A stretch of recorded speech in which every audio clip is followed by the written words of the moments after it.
Hey guys, it's KC Gilly here.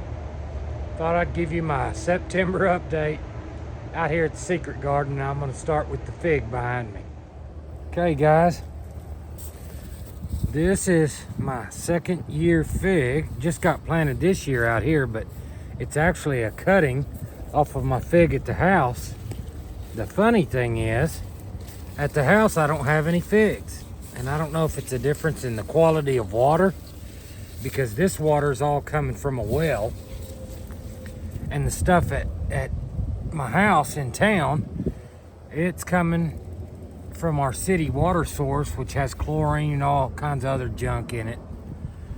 But this guy's got figs all over it, so it'd be my first time in my life to even taste a fig. But it's doing really good. I know I can trim some of those leaves and stuff off and clean it up where you can see a little bit better, but for the moment I just wanted to get it established this year. And that is what's left of the peach tree. So that may become a pomegranate tree out here on the end. I'm not sure. That's what I'm thinking about doing. Okay, my okra, I need to take some to the house. Got a couple of them almost getting too big. Not quite, they're just right. My wife will be happy. But I cleaned these up just the other day. You can see though, they're all doing really good. These guys are just fixing to start putting stuff on. My peach tree has not been molested on this side. I cut out all of the watermelons except for this one.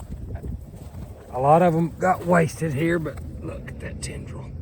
Not quite ready, but it's pretty darn close. This little tiny one here. And you can see I've really cleaned up in here.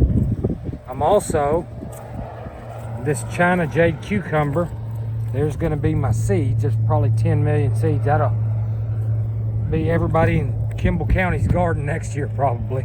But you can see some of my leftovers from cleaning. The grasshoppers are still eating me up pretty good, and looky, okay? There's a grasshopper creeping around right here. He's hiding on this pole, see him? And then look right here. This is what I've been fighting with, but now I can see them. I probably killed about 20 of these dadgum tomato hornworms in the last little bit. I don't like it when they get tough with me, but let's see if I can't get him off of there. Come out of that. All right, there he is. That's what he gets, a little bit of my boot. I won't beat the grasshopper, but I can shoo him off. But I've trained them back to one vine. That's going to be good enough for me. I'm going to be okay with that. Take a look over here, see if I got any more of the tomato hornworms. This dadgum grasshopper. The bugs really ate me up on these tomato plants. But that's okay. All these were just suckers pulled off of everything. You can see there ain't much to them, but the weather, y'all, has gotten so pleasant here in Kimball County where I am in this last week and a half or so, that it's actually a blessing to get outside and enjoy it. There's a breeze blowing right now. It feels wonderful. You can see these cucumber beetles still tooting around here. I'm still fighting the bugs a little bit, but it's easing up. It's easing up. And I get this junk out of here, and I'm ready for some brassicas and some onions. I'm fixing to get after it. So let me go look in the shop here. I need to water in there anyway. That's why I actually came out here. And we'll see how that stuff's doing under the table. All right, guys. This is my first round right here of brassicas. I'm just getting things up and going right now. But by the time it's time to get serious, you can see I need to spread some of these guys out. There'll be several more. A couple of these have 2 in there. And you know, a lot of people will cut their starts, and there ain't nothing wrong with that, but I usually am able to separate them plenty easy enough on these kind of dudes. And I'll just, you know, that'd be a good little first round to put out here in that outside garden where you saw so bare. And here is some green magic broccoli just starting. There's leftover lettuce in this pile, but really this little goofy looking pile here is Yukon Gold taters, and I just stuck them in this little mound of dirt to see what would happen, being silly, and they took off.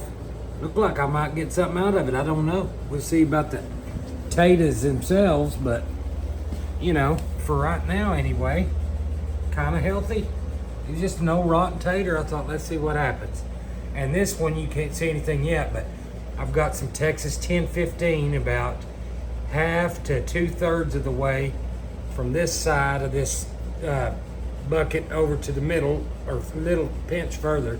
And on the other end over there, furthest away from me, I threw in a little bit of spinach seeds. So we'll see if all that comes or not. To be continued. But before I go, I was going to show you guys this. When we get to the greenhouse, you're going to see the watermelon over there. I've got a bunch of big ones almost ready.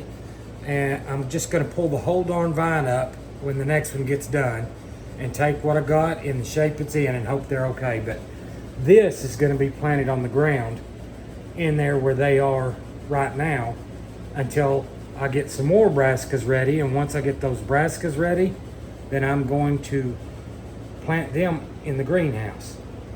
Now the greenhouse isn't much of a greenhouse right now. The frame's there, but the plastic's all burned off of it. So I have some materials. I have the tarp to replace the tarp, but I can't do it well. It's just going to do the same thing again. The wind's too strong out here. So I need to take a little bit of time, and I need help when I go back, however I set it up, to do it right. Because that dang tarp's almost $200 for one that big. And even though that's the cheap route, it's not cheap.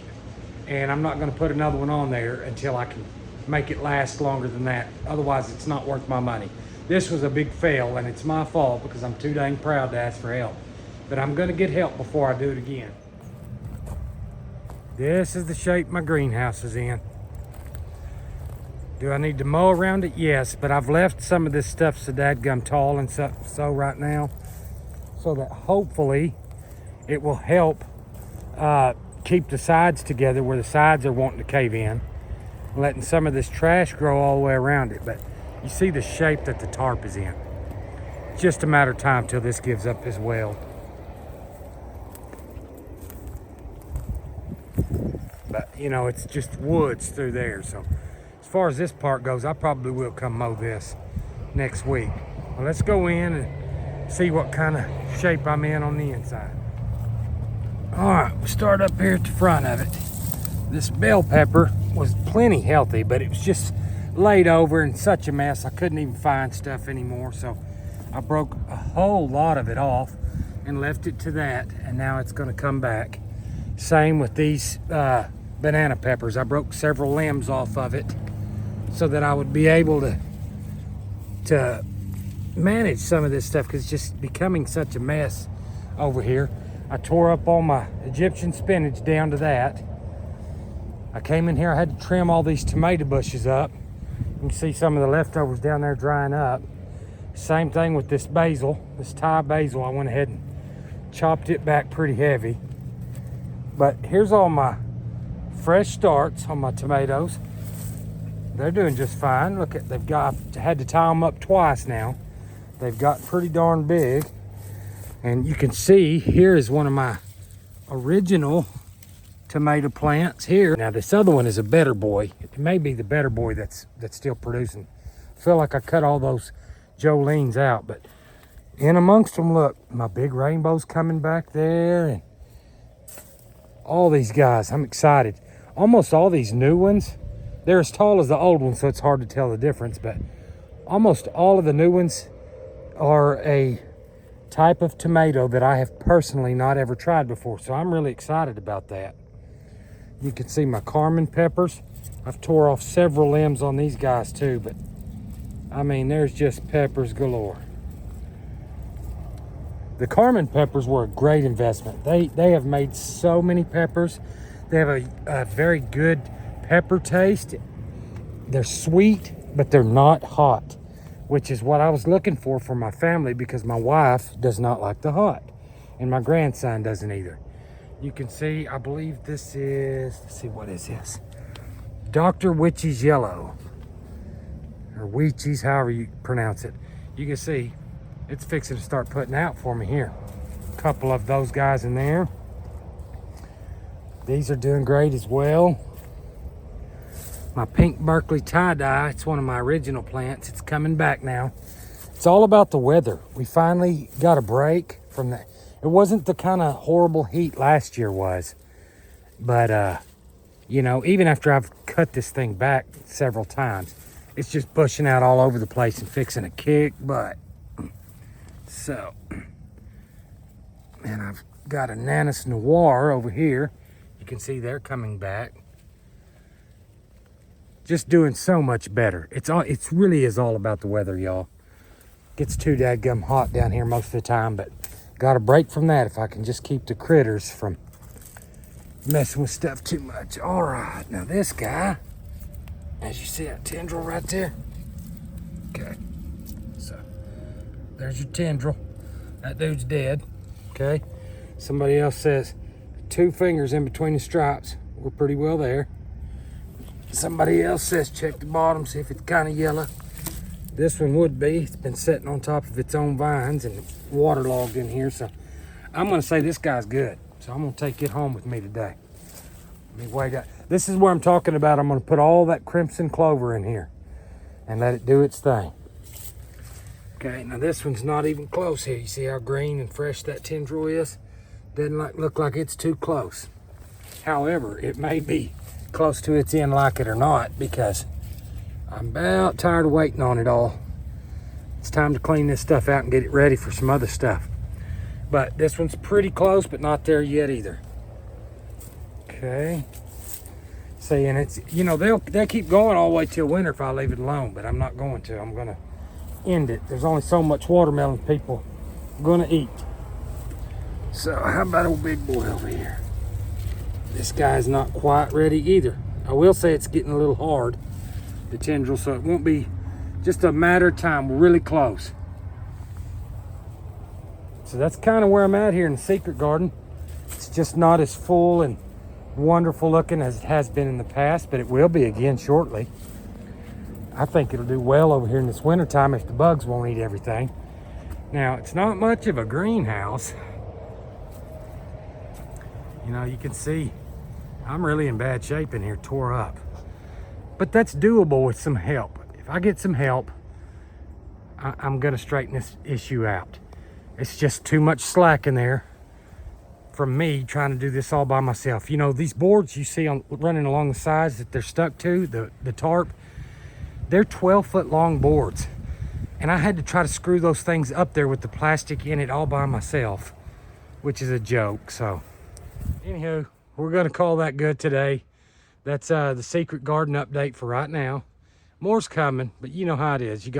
I'm enjoying this little break, y'all. It was getting so hot and yucky. The bugs were eating everything. Things are kind of coming back now. I've got it kind of mostly tied up.